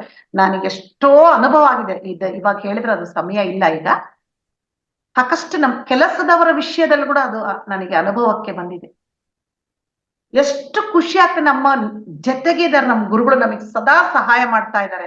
ಇದಕ್ಕಿಂತ ಇನ್ನೇನ್ ಬೇಕ್ರಿ ನಮಗೆ? ಅವ್ರ ಕೆಲಸ ಮಾಡಕ್ ಇನ್ನೇನ್ ಕಷ್ಟ ನಮಗೆ? ಧ್ಯಾನ ಮಾಡೋದು, ಧ್ಯಾನ ಪ್ರಚಾರ ಮಾಡೋದು, ಕ್ಲಾಸಸ್ ಮಾಡೋದು, ಇದೆಲ್ಲ ಅವ್ರ ಸಂಕಲ್ಪಗಳಲ್ಲಿ ನಮ್ದೇ ಸಂಕಲ್ಪ ಅನ್ಕೊಂಡು ನಾವು ಕೆಲಸ ಮಾಡೋದು. ಏನ್ ಅವ್ರ ಸಂಕಲ್ಪ? ಧ್ಯಾನ ಜಗತ್, ಪಿರಮಿಡ್ ಜಗತ್, ಸಸ್ಯಾಹಾರ ಜಗತ್, ಇದೆ ಅವ್ರ ಸಂಕಲ್ಪ. ಅಷ್ಟು ಖುಷಿ ಆಗುತ್ತೆ ಅವ್ರಿಗೆ ಈ 3 ಕೆಲಸದಲ್ಲಿ ನಾವಿದ್ರೆ, ಸದಾ ಖುಷಿ ಆಗುತ್ತೆ. ಇದೊಂದಾಯ್ತು. ನಂತರ ಕ್ಷಮಿಸುವುದು ಮತ್ತು ಕ್ಷಮೆಯನ್ನು ಕೇಳಿಕೊಳ್ಳೋದು ತುಂಬಾ ದೊಡ್ಡ ಜ್ಞಾನ ಇದೆ. ನಾವ್ ಇದಕ್ಕೆ ರೆಡಿ ಇರೋದಿಲ್ಲ. ಎಷ್ಟೋ ಸಲ ಕ್ಲಾಸಸ್ ಮಾಡಿದಾಗ ಈ ಒಂದು ಫರ್ಗ್ಯೂನೆಸ್ ಕ್ಲಾಸ್, ಕ್ಷಮೆ ಕ್ಲಾಸ್ ಬಂದಾಗ, ಅದ್ರ ಸಪರೇಟ್ ಇದೆ. ಆಲ್ರೆಡಿ ನಾನು ಈ ಗ್ರೂಪ್ ಅಲ್ಲಿ ಮಾಡಿದ್ದೆ, ಮಾರ್ನಿಂಗ್ ಕ್ಲಾಸ್ ಅಲ್ಲಿ ಮಾಡಿದ್ದೆ. ತುಂಬಾ ಜನ ಕೇಳ್ತಾರೆ, ಅಲ್ಲ ಮೇಡಮ್ ನೀವೇನ ಕ್ಷಮಿಸ್ರಂತೀರಿ, ಅವ್ರು ನಮಗೆ ಎಷ್ಟು ನೋವು ಕೊಟ್ಟಿದ್ದಾರೆ, ಅವ್ರಿಗೆ ಕ್ಷಮಿಸ್ಬಿಡ್ಬೇಕಾ, ಅವ್ರಿಗೇನೋ ಒಳ್ಳೇದಾಗ್ಬಿಡುತ್ತೆ ಕ್ಷಮಿಸ್ಬಿಟ್ರೆ ಅಂತ ಹೇಳ್ತಾರೆ. ಇಲ್ಲ, ಅವ್ರಿಗೆ ಒಳ್ಳೇದಾಗಲ್ಲ, ನಮಗ್ ಒಳ್ಳೇದಾಗ್ತದೆ ಕ್ಷಮಿಸೋದ್ರಿಂದ. ಅದಕ್ಕೆ ಸದಾ ಕ್ಷಮಿಸೋಕೆ ನಾವು ರೆಡಿ ಆಗಿರ್ಬೇಕು. ಏನೇ ಮಾಡಿರ್ಲಿ, ಎಂತದೇ ನೋವು ಕೊಟ್ಟಿರ್ಲಿ, ಅವರು ಕಣ್ಣು ಮುಚ್ಕೊಂಡು ಧ್ಯಾನಕ್ಕೆ ಕೂತ್ಕೊಂಡಾಗ ಅವ್ರನ್ನೆಲ್ಲ ಆಸ್ಟ್ರೇಲಿಯಾ ಆಹ್ವಾನಿಸಿ ಅವ್ರನ್ನೆಲ್ಲ ಹೃದಯಪೂರ್ವಕವಾಗಿ ಕ್ಷಮೆ ಕೇಳ್ಕೊಂಡ್ಬಿಡ್ಬೇಕು, ನಾವು ಕ್ಷಮಿಸ್ಬಿಡ್ಬೇಕು ಅವ್ರನ್ನೆಲ್ಲ. ಅಷ್ಟೇ ಅಲ್ಲ, ಕ್ಷಮೆಯನ್ನು ಕೇಳಿಕೊಳ್ಬೇಕು. ಇಲ್ಲಿ ಕ್ಷಮೆ ಕೇಳ್ಕೊಂಡಾಗ ಅಹಂಕಾರ ಹೋಗುತ್ತೆ ನಮ್ಮಲ್ಲಿ. ನಾವಂತೀವಿ, ನಾನೇ ಕ್ಷಮೆ ಕೇಳ್ಬೇಕು, ಅವನೇ ಎಲ್ಲ ಮಾಡಿದ್ದು, ಅವರೇ ಬರ್ಲಿ, ನಾನೇ ಸೋಲ್ಬೇಕು. ಸೋತೋರೆ ದೊಡ್ಡವರಾಗೋದು ಆಧ್ಯಾತ್ಮಿಕತೆಯಲ್ಲೇ ಮಾತ್ರ. ನಾವು ಕ್ಷಮೆಯನ್ನು ಕೇಳ್ಕೊಂಡಾಗ, ಪ್ಲೀಸ್ ದಯವಿಟ್ಟು ಕ್ಷಮಿಸ್ಬಿಡ್ರಿ, ಏನೋ ಅಂದ್ಬಿಟ್ಟೆ ಒಂದು ದುರ್ಬಲ ಗಳಿಗೆ, ಏನೋ ತಿಳ್ಕೊಬೇಡಿ, ಸಾರಿ ಪ್ಲೀಸ್ ಅಂತ ಹೇಳ್ಬಿಟ್ರೆ ಇಲ್ಲಿಂದ ಬಂದ್ಬಿಡ್ಬೇಕು, ಇಲ್ಲಿಂದ ಅಲ್ಲ. ಅವಾಗ ಅವ್ರಿಗೂ ಖುಷಿ ಆಗುತ್ತೆ, ಅವರು ಬದಲಾವಣೆ ಆಗ್ತಾರೆ, ಖಂಡಿತ ಬದಲಾವಣೆ ಆಗ್ತಾರೆ. ಇದಕ್ಕೆ ದೊಡ್ಡ ಹೃದಯ ಬೇಕು, ವಿಶಾಲವಾದ ಹೃದಯ ಬೇಕು. ಇದನ್ನ ಮಾತ್ರ ನಾವು ಪಾಲಿಸ್ಲೇಬೇಕು. ನಂತರ ಅವಾಗ್ಲೇ ಹೇಳಿದ್ನಲ್ಲ, ಎಷ್ಟೇ ಇರ್ಲಿ ಸರಿಯಾದ ಆಲೋಚನೆಗಳನ್ನೇ ಮಾಡ್ಬೇಕು. ಯಾವಾಗ ಸರಿಯಾದ ಆಲೋಚನೆಗಳನ್ನ ಮಾಡುತ್ತೇವೆ, ಸರಿಯಾದ ಮಾತುಗಳು ಬರ್ತವೆ ನಮ್ಮಿಂದ. ಈಗ ನೋಡ್ರಿ, ಸಪೋಸ್ ಅತ್ತೆ ಸೊಸೆ ಇರ್ತಾರ, ಸೊಸೆಗೆ ಏನ್ ಹೇಳಕ್ ಆಗಲ್ಲ, ಅತ್ತೆಗೆ ಯಾವಾಗ್ಲೂ ಬಾಯಲ್ಲಿ ಗುಣಕ್ತಾನೆ ಇರ್ತಾರೆ, ಅತ್ತೆ ಏನ್ ಮಾಡಿದ್ರು ಗುಣಕ್ತಾನೆ ಇರ್ತಾರೆ. ಯಾವಾಗನ್ನ ಒಂದ್ಸಲ ಏನಾಗುತ್ತೆ, ಆ ಮಾತುಗಳು ಹೊರಗ್ ಬಂದ, ಅವ್ರು ಬೇಕಂತ ಮಾತಾಡ್ಬೇಕಂತಿರಲ್ಲ, ಆದ್ರೆ ಯಾಕೆ ಅಂದ್ರೆ ಅವೇ ಥಿಂಕ್ ಮಾಡ್ತಾ ಮಾಡ್ತಾ ಇಮ್ಮಿಡಿಯೇಟ್ ಆಗಿ ಅದು ಒಂದು ಮಾತು ಹೊರಗಡೆ ಬಂದ್ಬಿಡುತ್ತೆ. ಅದಕ್ಕೆ ಆಲೋಚನೆಯಂತೆ ಮಾತು, ಮಾತಿನಂತೆ ಕಾರ್ಯ ಅಂತ ಹೇಳೋದು. ಅದಕ್ಕೆ ಎಲ್ಲವೂ ಸರಿಯಾಗಿರ್ಬೇಕು. ಅದಕ್ಕೆ ಗುರುಗಳು ಹೇಳಿದಾರೆ, ಒಂದು ವಾಕ್ಯನ ಹೇಳ್ಬಿಟ್ರೆ, ಜ್ಞಾನಾಗ್ನಿ ದಗ್ಧ ಕರ್ಮಾಣ ಅಂತ. ಜ್ಞಾನ ಇದ್ರೆ ಏನಾಗುತ್ತೆ, ನಿನ್ನ ಕರ್ಮ ಎಲ್ಲ ದಗ್ಧ ಆಗುತ್ತೆ. ಜ್ಞಾನದಿಂದ ಕರ್ಮವನ್ನು ನಿವಾರಿಸ್ಕೊಳ್ಬಹುದು. ಅದಕ್ಕೆ ಶ್ರೀಕೃಷ್ಣ ಪರಮಾತ್ಮ ಭಗವದ್ಗೀತೆಯಲ್ಲಿ ನೀವು ಎಷ್ಟೇ ಪಾಪ ಕರ್ಮ ಮಾಡಿದ್ರು, ಜ್ಞಾನವೆಂಬ ಒಂದು ಬೀಜದಿಂದ ಎಲ್ಲವೂ ದಗ್ಧ ಆಗುತ್ತೆ ಅಂತ ಹೇಳಿದ್ರು ಶ್ರೀಕೃಷ್ಣ ಪರಮಾತ್ಮ. ಕರೆಕ್ಟ್ ಅಲ್ಲ? ನಿಜ ಅಲ್ಲ ಅದು? ನಂತರ ಜ್ಞಾನದಿಂದ ಮುಕ್ತಿ. ಇಲ್ಲಿ ಮುಕ್ತಿ ಅಂತಂದ್ರೆ ಜನನ ಮರಣ ಚಕ್ರಗಳಿಂದ ಮುಕ್ತಿ ಅಲ್ಲ, ಅದಲ್ಲ. ಇಲ್ಲಿ ಮುಕ್ತಿ ಅಂದ್ರೆ ಆನಂದ. ಎಲ್ಲ ತಿಳ್ಕೊಂಡ್ವಿ ನಾವು, ಜ್ಞಾನ ಎಷ್ಟು ಖುಷಿಯಾಗಿರ್ತದ್ರಿ ನಮಗೆ. ಎಲ್ಲ ಒಪ್ಕೊಂತಾ ಇರ್ತೀವಿ, ಧ್ಯಾನ ಮಾಡ್ತಾ ಇರ್ತೀವಿ, ಕ್ಷಮಿಸ್ತಾ ಇರ್ತೀವಿ, ಕರ್ಮ ಸಿದ್ಧಾಂತದ ಬಗ್ಗೆ ಗೊತ್ತು, ಎಲ್ಲ ಗೊತ್ತಾದಾಗ, ಎಲ್ಲ ಜ್ಞಾನ ತಿಳ್ಕೊಂಡ ನಾವು ಹೆಂಗಿರ್ತೀವಿ, ಖುಷಿಯಾಗಿರ್ತೀವಿ, ಆನಂದ. ಯಾಕೆ? ನಿನ್ನ ಆಲೋಚನೆನೂ ಸರಿಯಾಗಿರ್ತೀವಿ, ಯಾರ ಬಗ್ಗೆ ಏನು ಮಾತಾಡೋದಿಲ್ಲ, ಕಂಪ್ಲೇಂಟ್ಸ್ ಇಲ್ಲ, ನೆಗೆಟಿವ್ ಥಿಂಕಿಂಗ್ ಇಲ್ಲ, ಇನ್ನೇನಿರ್ತದೆ, ಬರೀ ಆನಂದ ಆನಂದ. ಅದಕ್ಕೆ ಧ್ಯಾನದ ಜೊತೆಗೆ ಜ್ಞಾನವನ್ನು ಸಹ ನಾವು ತಿಳ್ಕೋಬೇಕು. ಬರೇ ಧ್ಯಾನ ಮಾಡಿದ್ರೆ ಉಪಯೋಗ, ಜ್ಞಾನ ಅಂತ ಈಗ ಹೇಳಿದ್ನಲ್ಲ, ಈ ಪಾಯಿಂಟ್ಸ್ ಎಲ್ಲ ತುಂಬಾ ಮುಖ್ಯವಾದ. ಇದನ್ನ ನಾವು ಫಾಲೋ ಮಾಡಿದ್ರೆ ನಿಜವಾಗ್ಲೂ ನಮ್ಮ ಜೀವನ ಎಷ್ಟು ಹ್ಯಾಪಿ ಆಗಿರುತ್ತೆ, ತೃಪ್ತಿಯಿಂದ ಇರುತ್ತೆ. ಈ ಜ್ಞಾನ ಅನ್ನೋದು ಯಾವ ತರ ಕೆಲಸ ಮಾಡುತ್ತೆ ಅಂದ್ರೆ, ಫುಲ್ ಕತ್ಲಾಗಿರುತ್ತೆ, ಎಲ್ಲೋ ದಾರಿಗೆ ಹೋಗ್ತಾ ಇರ್ತೀವಿ, ಕತ್ಲದಲ್ಲಿ, ಅಡವಿ ಅನ್ಕೊಳ್ರಿ, ಏನನ್ನ ಅನ್ಕೊಳ್ರಿ, ಅಲ್ಲಿ ಒಂದು ಮೊಂಬತ್ತಿ ಬೆಳಕಿದ್ರೆ ಏನಾಗುತ್ತೆ, ಸುಲಭವಾಗಿ ನಾವು ದಾಟಿ ಬಿಡ್ತೀವಲ್ಲ. ಅದೇ ತರ ನಮ್ಮ ಜೀವನದಲ್ಲಿ ಇದು ಜ್ಞಾನ ಒಂದು ಮೊಂಬತ್ತಿ ಬೆಳಕಿನ ತರ ಕೆಲಸ ಮಾಡ್ತಾ ಇದೆ. ದೀಪ ಅನ್ಕೊಳ್ಳಿ, ಮೊಂಬತ್ತಿನೂ ಬೇಡ, ಒಂದು ದೀಪದ ತರ ಕೆಲಸ ಮಾಡ್ತಾ ಇದೆ. ಆ ದೀಪದ ಬೆಳಕಿನಲ್ಲಿ ನಾವು ಈ ನಮ್ಮ ಸಂಸಾರವೆಂಬ ಹಾದಿಯನ್ನು ಸುಲಭವಾಗಿ ದಾಟ್ಬಿಡ್ತೀವಿ ನಾವು. ಅದಕ್ಕೆ ನಾವು ಇದನ್ನ ತಿಳ್ಕೋಬಹುದು. ಇನ್ನೊಂದು ಕೊನೆಯ ಒಂದು ಪಾಯಿಂಟ್, ಏನಪ್ಪಾ ಅಂದ್ರೆ ನಾನೇ ಭಗವಂತ. ಇದು ಧ್ಯಾನಕ್ ಬಂದಾಗ ಯಾರು ಒಪ್ಕೊಳ್ಳೋದಿಲ್ಲ ಸುಲಭವಾಗಿ. ಯಾಕೆಂದ್ರೆ ನಮ್ದು ಸಂಸ್ಕೃತಿನೇ ಅಲ್ಲ. ದೇವ್ರ ಪೂಜೆ ಮಾಡ್ಬೇಕು, ದೇವ್ರನ್ನ ಸ್ತೋತ್ರ ಮಾಡ್ಬೇಕು, ಜಪ ಮಾಡ್ಬೇಕು, ದೇವ್ರ ಮನೆ ಇರ್ಬೇಕು, ಈ ತರ ಎಲ್ಲ ಇರುತ್ತೆ. ಅದು ಬಿಟ್ಟಿದ್ ನಾನೇ ಭಗವಂತ ಅಂದ್ರೆ ಹೇಗಪ್ಪ ಇದು ಅಂತ ಒಪ್ಕೊಳಕ್ ರೆಡಿ ಇಲ್ಲ. ಆದ್ರೆ ಕ್ರಮೇಣ ಜ್ಞಾನ ತಿಳ್ಕೊಂಡಾಗೆಲ್ಲ ಏನಾಗುತ್ತೆ, ನಾನೇ ಭಗವಂತ ಅಂದ್ರೆ ನಾವು ಒಪ್ಕೊಳ್ತೀವಿ. ಯಾಕೆ? ಭಗವಂತ 10 ಅವತಾರ ತಾಳಿ ಬಂದಿದ್ದಾನ ಅಲ್ಲ, ಅದ್ರಲ್ಲಿ ಎಷ್ಟೋ ಮಾನವ ರೂಪ ಧರಿಸಿ ಬಂದಿದ್ದಾನೆ. ಮಾನವ ರೂಪಿ ಧರಿಸಿದ್ಮೇಲೆ ಆತನಲ್ಲಿ ಯಾವುದೇ ಒಂದು ದೈವಿ ಗುಣಗಳು ಅಂದ್ರೆ ಮಾಯ ಶಕ್ತಿ ಏನೂ ಇರ್ಲಿಲ್ಲ. ಸಾಮಾನ್ಯ ಮನುಷ್ಯರಂತೆ ಜೀವನ ಮಾಡಿ ಲೋಕ ಕಲ್ಯಾಣದ ಕೆಲಸಗಳನ್ನು ಮಾಡಿದ್ದಾರೆ. ಅಂದ್ರೆ ಮಾನವರಾಗುಟ್ಟೆ ಅವರು ಮಾಧವರಾದರು. ಅದೇ ತರ ನಮ್ಮಲ್ಲಿ ಸಹ ಜ್ಞಾನ ಧ್ಯಾನವನ್ನು ಬೆಳೆಸ್ಕೊಂಡು ಒಂದು ದೈವಿ ಗುಣಗಳನ್ನು ಬೆಳೆಸ್ಕೊಂಡಾಗ ಏನಾಗುತ್ತೆ, ನಮ್ಮ ಜೀವನ ಸಹ ತುಂಬಾ ಹ್ಯಾಪಿ ಆಗಿರುತ್ತೆ. ಅದೇ ತರ ನಾವೇ ಭಗವಂತರ. ಅದಕ್ಕೆ ಪತ್ರಿಸಗಳು ನೀನೇ ಭಗವಂತ ಆದ್ಮೇಲೆ ನೀನು ದೇವ್ರ ಮನೆ ಹಾಕ್ಬೇಕು, ಪೂಜೆ ಹಾಕ್ಬೇಕು, ವಿಗ್ರಹ ಆರಾಧನೆ ಹಾಕಬೇಕು ಅಂತ ಹೇಳ್ತಾರ ಅವ್ರು. ಅಂದ್ರೆ ಆ ಫೋಟೋಗಳಲ್ಲಿ ಯಾವ್ದಕ್ಕೋಸ್ಕರ ಅಂದ್ರೆ, ಈಗ ಒಂದು ರಾಮನ್ ಫೋಟೋ ನೋಡಿದ ತಕ್ಷಣ ರಾಮನ ಗುಣಗಳನ್ನ ನಮಗೆ ನೆನಪಿ ಬರ್ತಾವ. ಕೃಷ್ಣನನ್ನು ನೋಡಿದ ತಕ್ಷಣ ಕೃಷ್ಣನ ಗುಣಗಳನ್ನು, ಆ ವ್ಯಕ್ತಿತ್ವವನ್ನು ತಗೋಬೇಕು ನಾವು. ಫೋಟೋ ಅಲ್ಲ, ವಿಗ್ರಹ ಅಲ್ಲ, ಆ ವ್ಯಕ್ತಿತ್ವ. ನಾವು ಅವರಂತೆ ಆಗಬೇಕು ಅನ್ನೋ ಒಂದು ಸಂಕಲ್ಪವನ್ನು ನಾವು ಮಾಡ್ಬೇಕು. ಅವಾಗ ನಾವು ದೇವರಾಗ್ತೀವಿ. ಇದು ಒಂದು ಜ್ಞಾನ. ಅದಕ್ಕೆ ಪತ್ರಿಸರ್ ಯಾವಾಗ್ಲೂ ಎಲ್ಲೇ ಹೋದ್ರು ಸ್ಪೀಚ್ ಕೊಡ್ತಾ ಇದ್ರು, my dear gods, my dear co creators, my dear friends ಅಂತ ಹೇಳ್ತಾರೆ ಎಲ್ಲರೂ. ಇವತ್ತು ನೀನ್ ಧ್ಯಾನಕ್ಕೆ ಬಂದಿದ್ಯಾ, ಆಯ್ತು, ನೀನೇ ದೇವ್ರು. ಈ ತರ ನಾವು ಹಾಗೆ ಸೇತ್ ಮಾಸ್ಟ್ರು ಇನ್ನೊಂದು ಫಾರ್ಮುಲಾ ಕೊಟ್ಟಿದ್ದಾರೆ. ಏನಪ್ಪಾ ಅಂದ್ರೆ ಅವ್ರು ಹೇಳ್ತಾರೆ, ನಾನು ಈ ಜ್ಞಾನ ಅಂದ್ರೆ ಇದೆಲ್ಲ ಹೇಳದ್ ಯಾರೇ ಆಗ್ಲಿ, ಅವ್ರಾಗಿರ್ಬೋದು, ನಾನಾಗಿರ್ಬೋದು, ಈ ಜ್ಞಾನ ಕೊಟ್ಟಷ್ಟು ನನಗೇನಾಗತ್ತೆ, ನನ್ನ ನೆನಪಾಗತ್ತೆ. ಹಂಚಿದಷ್ಟು ಜ್ಞಾನ ಬೆಳೆಯುತ್ತಂತೆ. ಏನಾಗುತ್ತೆ, ಈಗ ಸಪೋಸ್ ನಾನು ಯಾವುದೋ ಒಂದು ಫಾಲೋ ಮಾಡ್ತಿರಲ್ಲ, ನಿಮಗೆ ಹೇಳ್ತೀನಿ ಈ ತರ, ಅಯ್ಯೋ ಹೌದಲ್ಲ, ನನಗೂ ನೆನಪು ಬರುತ್ತೆ, ಅಯ್ಯೋ ನಾನು ಇದು ಮಾಡ್ಬೇಕು, ಕ್ಷಮಿಸ್ಬೇಕಪ್ಪ, ಎಲ್ಲವನ್ನ ಅಕ್ಸೆಪ್ಟ್ ಮಾಡ್ಕೊಳ್ಬೇಕಪ್ಪ ಅನ್ನೋದೊಂದು ಬರುತ್ತೆ. ಅದಕ್ಕೆ ಎಷ್ಟು ಜ್ಞಾನ ಹಂಚಿದೆಯೋ ಅಷ್ಟು ನೀನು ಬೆಳೀತಾ ಹೋಗ್ತೀಯ. ಪಂಚೆ ಕೊದ್ದಿ ಪೆಂಚ ಬಡುತ್ತುಂಡಿ ಅಂತ ತೆಲುಗಿನಲ್ಲಿ ಹೇಳ್ತಾರೆ ಮಿಸ್ಟರ್. ನಂತರ ಈಗ ಈ ಸೇತ್ ವರ್ಕ್ಶಾಪ್, ಈ ಅವಾಗ್ಲೇ ಹೇಳಿದ್ನಲ್ಲ ಸೇತ್ ಅನ್ನೋರು ಅಂತೇಳಿ, ಈ ಸೇತ್ ವರ್ಕ್ಶಾಪ್ ಒಂದು ವರ್ಕ್ಶಾಪ್ ತರ ಮಾಡ್ತಾರೆ. 3 days ವರ್ಕ್ಶಾಪ್. ಅಲ್ಲಿಂದ ಏನಂದ್ರೆ ಬರೀ ಸ್ಪೀಚ್, ಅವ್ರ ಬಗ್ಗೆ ಜ್ಞಾನ ಕೊಡೋದು, ಆಮೇಲೆ ಒಂದ್ ದಿನಕ್ಕೆ 10 ತಾಸು ಧ್ಯಾನ ಮಾಡಿಸ್ತಾರೆ. ನಾವು ಅಟೆಂಡ್ ಆಗಿದ್ವಿ, 3 ಸಲ ಅಟೆಂಡ್ ಆಗಿದ್ವಿ ಸೇತ್ ವರ್ಕ್ಶಾಪ್. ಅಲ್ಲಿ ಇದೇ ತರ ವರ್ಕ್ಶಾಪ್ ಇದ್ದಾಗ ಒಬ್ಬ ಹಳ್ಳಿಯವನು, ಅವನಿಗೆ ಏನೂ ಗೊತ್ತಿಲ್ಲ ಪಾಪ. ವರ್ಕ್ಶಾಪ್ ಅಂದ್ರೆ ಏನೋ ರಿಪೇರಿ, ಈಗ ನಾರ್ಮಲ್ ವೆಹಿಕಲ್ಸ್ ಹೆಂಗ್ ರಿಪೇರಿ ಮಾಡ್ತಾರೆ, ಮನುಷ್ಯರಿಗೆ ರಿಪೇರಿ ಮಾಡ್ತಾರೆ ಅಂದ್ಕೊಂಡು ಪಾಪ ಅವನಿಗೆ ಕಿಡ್ನಿ ಸ್ಟೋನ್ಸ್ ಆಗಿರ್ತದೆ. ನನಗೆ ಏನಾದ್ರು ಮಾಡ್ತಾರಂತ ಒಳಗೆ ಹೋಗ್ತಾನೆ.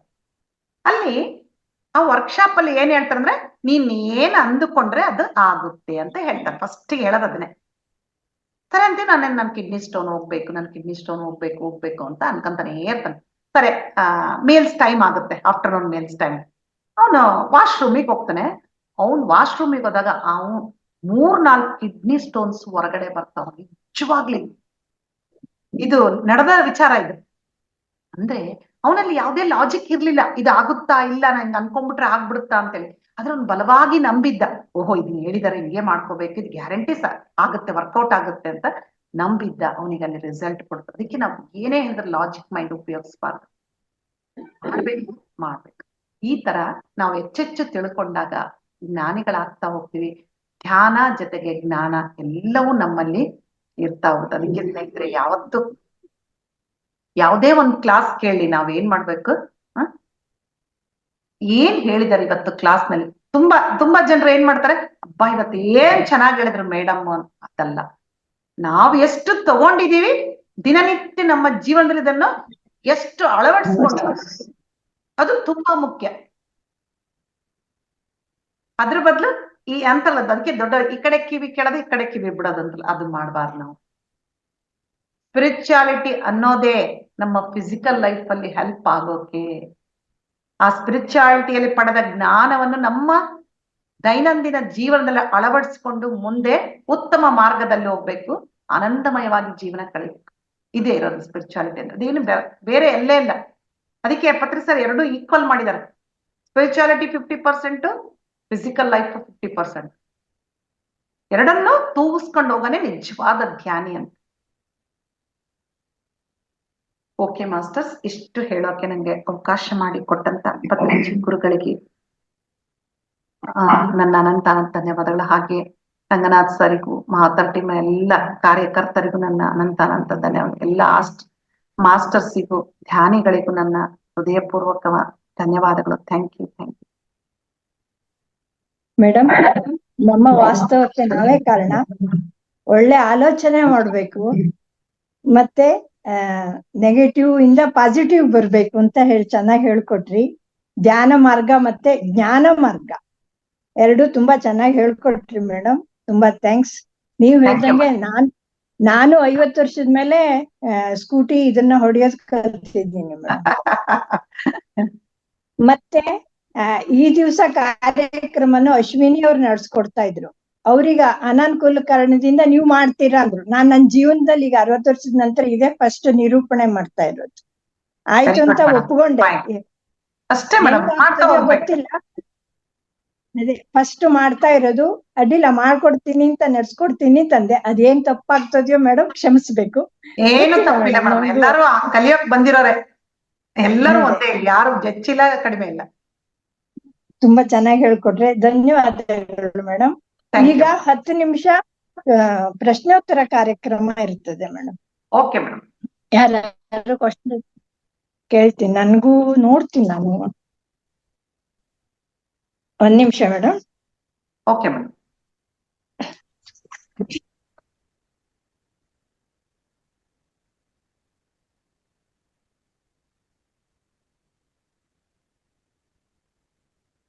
ಅದು ಹ್ಯಾಂಡ್ ರೈಸ್ ಮಾಡಿದ್ದಾರೆ ಮೇಡಮ್. ನಾನ್ ಮಾಡ್ಲಾ, ಅನ್ಮ್ಯೂಟ್ ಮಾಡ್ಲಾ? ಮಾಡಿ ಮೇಡಮ್, ಮಾಡಿ. ನನ್ಗೆ ಇಲ್ಲಿ ಗೊತ್ತಾಗ್ತಿಲ್ಲ. Okay okay. ಹಾ ಸರ್, ಅನ್ಮ್ಯೂಟ್ ಮಾಡಿದೀನಿ ನೋಡ್ರಿ ಸರ್. ಬಸವರಾಜ್ ಸರ್ ಮಾತಾಡಿ. ಮೇಡಮ್ ನಮಸ್ತೆ. ನನ್ನ ಎಲ್ಲ ಆತ್ಮ ಬಂಧುಗಳಿಗೆ ಶರಣಾರ್ಥಿಗಳು. ಮೇಡಮ್, ತುಂಬಾ ಚೆನ್ನಾಗಿ ಅದ್ಭುತವಾಗಿ ಹೇಳಿದ್ರಿ. ನಿನ್ನ ವಾಸ್ತವದ ಸೃಷ್ಟಿಕರ್ತ ನೀನೆ ಅಂತ ಹೇಳ್ಬಿಟ್ಟು ಹೇಳಿದ್ರಿ. ನಾವು ಪ್ರಕೃತಿಗೆ ನಾವು ಏನ್ ಕೊಡ್ತೀವೋ ಪ್ರಕೃತಿ ನಮ್ಗೆ ಅದನ್ನೇ ಕೊಡುತ್ತೆ. ನಾವು ಪ್ರಕೃತಿಗೆ ಒಳ್ಳೇದು ಕೊಟ್ರೆ ಪ್ರಕೃತಿ ನಮ್ಗೆ ಅದನ್ನೇ ಕೊಡುತ್ತೆ. ಮೇಡಮ್, ತುಂಬಾ ಅದ್ಭುತವಾಗಿ ಎಕ್ಸ್ಪ್ಲೇನ್ ಮಾಡಿದ್ರಿ. ನಿಮ್ ಕನ್ನಡ ಮಾತ್ರ ಒಂಥರ ಬುಲೆಟ್ ಹೊಡೆದಂಗೆ ಇರುತ್ತೆ ಮೇಡಮ್. ತುಂಬಾ ಚೆನ್ನಾಗಿ ಎಕ್ಸ್ಪ್ಲೇನ್ ಮಾಡಿದ್ರಿ. ಓಕೆ, ಅದೇ ರೀತಿ ನಮ್ಮ ವಿಜಯ ಮೇಡಮ್ ತುಂಬಾ ಚೆನ್ನಾಗಿ ನಿರೂಪಣೆ ಮಾಡ್ತಾ ಇದ್ದಾರೆ. ನನಗೂ ಅದ್ಭುತ ಅನಿಸ್ತಾ. ಅವ್ರು ಈ ಲೆವೆಲ್ಗೆ ನಿರೂಪಣೆ ಮಾಡ್ತಾರೆ ಅಂತ ಗೊತ್ತಿರಲಿಲ್ಲ. ತುಂಬಾ ಚೆನ್ನಾಗಿ ಮಾಡ್ತಾ ಇದ್ದಾರೆ. Thanks madam. ಥ್ಯಾಂಕ್ಸ್ ಎಲ್ಲ ಮೇಡಮ್. ಎಲ್ಲರಿಗೂ ಧನ್ಯವಾದಗಳು. ಲಕ್ಷ್ಮೀ ದೇವಿ ಪಂಡಿತ್. ನಮಸ್ತೆ, ಎಲ್ರಿಗೂ ನಮಸ್ಕಾರ. ನಿಮ್ಮ ಕ್ಲಾಸ್ ತುಂಬಾ ಚೆನ್ನಾಗಿತ್ತು. ಜ್ಞಾನನ ತಗೋಬೇಕು, ತಗೊಂಡು ಅದನ್ನ ಇಟ್ಕೊಬತ್ತ, ಅದನ್ನ ಹಂಚ್ಬೇಕು. ಹಂಚಿದಾಗಲೇ ಅದು ಒಳ್ಳೇದಾಗುತ್ತೆ. ಅದು ತಗೊಂಡ್ರೆ ಹೆಂಗ್ ಗೊತ್ತಾ, ನಾವು ಸುಮ್ಮನೆ ತಗೊಂಡು ತುಂಬಿಕೊಡ್ತಾ ಇರ್ತೀವಿ. ತುಂಬಿ ಏನ್ ಪ್ರಯೋಜನ ಅಂತ ಹೇಳಿ, ಏನಾಗೋದಿಲ್ಲ. ಅದು ಹಂಚಿದಷ್ಟು ಒಳ್ಳೇದಾಗ್ತದೆ ಅಂತ ಹೇಳಿ ತುಂಬಾ ಚೆನ್ನಾಗಿತ್ತು. ನಿಮ್ಗೆ ಜ್ಞಾನ ಹೇಳ್ಕೊಟ್ಟಿದ್ದು ತುಂಬಾ ಚೆನ್ನಾಗಿ ಧನ್ಯವಾದಗಳು. ವಿಜಯ ಭಟ್ ಮೇಡಮ್, ನಿಮ್ಗೆ ತುಂಬಾ ಖುಷಿ ಆಯ್ತು ಮೇಡಮ್. ಈಗ ಹೋಸ್ಟಿಂಗ್ ಮಾಡ್ತಿದ್ದೀರಾ, ಎಷ್ಟು ಕಾನ್ಫಿಡೆಂಟ್ ಆಗಿ ಮಾಡಿದ್ರೆ ತುಂಬಾ ಖುಷಿ ಆಯ್ತು ಮೇಡಮ್. ತುಂಬಾ ಚೆನ್ನಾಗಿ ಮಾಡ್ತಿದ್ದೀರಾ. Thank you madam. ಕಲಿತಾ ಇದ್ದೀನಿ ಮೇಡಮ್ ನಾನು. ಇಲ್ಲ, ಚೆನ್ನಾಗಿದೆ, ತುಂಬಾ ಖುಷಿ ಆಯ್ತು. ಆಲ್ ದಿ ಚೆನ್ನಾಗಿ ಮಾಡ್ತೀರಾ, ಮಾಡಿ. ನಮಸ್ತೆ ಮೇಡಮ್. Thank you madam. ಮತ್ತೆ ಯಾರಾದ್ರೂ ಇದ್ದೀರಾ ಮಾಸ್ಟರ್ಸ್? ಹ್ಯಾಂಡ್ ರೈಸ್ ಮಾಡಿ.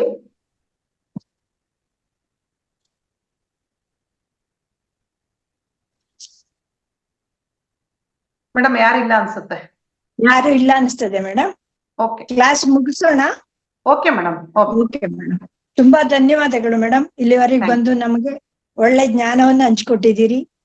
ಹೃತ್ಪೂರ್ವಕ ಧನ್ಯವಾದಗಳು madam. Thank you madam. Thank you madam. ಎಲ್ಲ ನಾಳೆ ಕ್ಲಾಸ್ ಇರೋದಿಲ್ಲ, ಮತ್ತೆ ಸಂಡೇ. ಎಲ್ಲರಿಗೂ ಧನ್ಯವಾದಗಳು. ಈ ದಿವಸ ಬೇರೆ ಯಾರು ಕೇಳ್ತಾ ಇರೋದ್ರಿಂದ ನಾವು ಕ್ಲಾಸ್ ಮುಗಿಸ್ತಾ ಇದೀವಿ. ಯಾರು ಏನಾದ್ರೂ ಕ್ವಶನ್ ಇದ್ರೆ ಹ್ಯಾಂಡ್ ರೈಸ್ ಮಾಡಿ. ಇಲ್ದೇ ಇವತ್ತು ಮುಕ್ತ. ರೇಣುಕಾ ಅವರೇ ಮಾತಾಡ್ತೀರಾ? ರೇಣುಕಾ ಅವರೇ ಮೇಡಮ್ ನಮಸ್ತೆ. ನಮಸ್ತೆ. ಪ್ರಶ್ನೆ ಏನಿಲ್ಲ ಮೇಡಮ್, ನಿಮ್ ಕ್ಲಾಸ್ ಕೇಳ್ತಾನೆ ಇರ್ತೀನಿ. ಎಷ್ಟು ಅದ್ಭುತವಾಗಿ ಹೇಳ್ತೀರಾ. ನೀವೇ ಎಷ್ಟು ನಿಮ್ಮ ಒಂದು ಮಾತಿನಲ್ಲಿ ಎನರ್ಜಿ ಗೊತ್ತು madam. Okay, thank you madam. Masters, ನಾಳೆ ವರ್ಲ್ಡ್ ವೆಲ್ನೆಸ್ ಮೆಡಿಟೇಷನ್, ವಿಶ್ವ ಸ್ವಾಸ್ಥ್ಯ ಧ್ಯಾನ ಇರುತ್ತೆ. ಸುಮಾರು 6 ಗಂಟೆಯಿಂದ ಬೆಳಿಗ್ಗೆ 7 ಗಂಟೆವರೆಗೂ ಇರುತ್ತೆ. ದಯವಿಟ್ಟು ಎಲ್ಲರೂ ಅಟೆಂಡ್ ಮಾಡಿ. ಮತ್ತೆ ಈ ಕ್ಲಾಸ್ ನಾಳೆ ರಜೆ ಇರುತ್ತೆ ಈ ಟೈಮಲ್ಲಿ. ಮತ್ತೆ ಸೋಮವಾರದಿಂದ ಕಂಟಿನ್ಯೂ ಆಗುತ್ತೆ. Thank you masters. Thank you madam. Thank you madam. ಎಲ್ಲರಿಗೂ ನಮಸ್ಕಾರಗಳು. ಧನ್ಯವಾದಗಳು ಮೇಡಮ್. ಮೇಡಮ್.